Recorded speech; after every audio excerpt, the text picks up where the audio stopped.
মৌলভীবাজারের নদী তীরবর্তী এলাকার বন্যা পরিস্থিতি উন্নতি হলেও হাওড় অঞ্চলের পানি নামছে ধীরে ধীরে। হাকালুকি হাওড়ে তীরবর্তী এলাকায় পানি না কমায় জলাবদ্ধতায় রূপ নিচ্ছে। চরম দুর্ভোগে পড়েছে প্রায় ৩ লাখ মানুষ।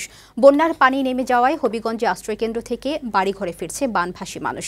এদিকে লালমনিরহাটে তিস্তার পানি কমায় দেখা দিয়েছে নদী ভাঙন। সংবাদদাতাদের পাঠানো তথ্যচিত্রে ডেস্ক রিপোর্ট। সিলেট অঞ্চলে বন্যার পানি কমতে থাকলেও মানুষের দুর্ভোগ কমেনি। কোনো কোনো জায়গায় ভাঙন আতঙ্কে দিন কাটছে নদী তীরবর্তী এলাকার বাসিন্দাদের।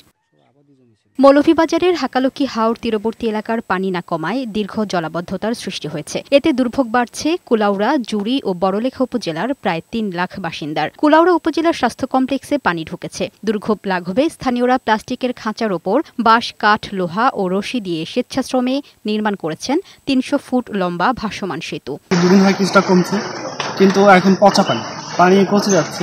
আশেপাশে থেকে ময়লা জমে আরো বেশি সমস্যা। ব্রিজটা দেওয়ায় মনে করলেন যে অনেক মানুষের উপকার হয়েছে, মানুষ চলাফেরা করতে পারছে পাল্লা। এদিকে হবিগঞ্জে বন্যার পানি কমে যাওয়ায় আশ্রয়কেন্দ্র থেকে বাড়িঘরে ফিরছে বানভাসী মানুষ। রাস্তাঘাট থেকে পানি নেমেছে, তবে এখনও নিম্নাঞ্চলে পানিবন্দী বাসিন্দারা। অন্যদিকে লালমনিরহাটে তিস্তার পানি কমায় দুই তীরে দেখা দিয়েছে নদী ভাঙন। এক সপ্তাহের ব্যবধানে আদিতমারি ও সদর উপজেলায় ১১টি পয়েন্টে ভাঙনের তীব্রতা বেড়েছে। এসব এলাকায় ফসলি জমি, বিভিন্ন স্থাপনা ও বাড়িঘর নদীতে বিলীন হয়ে যাচ্ছে। ভাঙন আতঙ্কে নির্ঘুম রাত কাটছে নদী পাড়ের লোকজনের। ভাঙন রোধে স্থায়ী সমাধান চেয়েছেন তারা। ডেস্ক রিপোর্ট, বৈশাখী সংবাদ।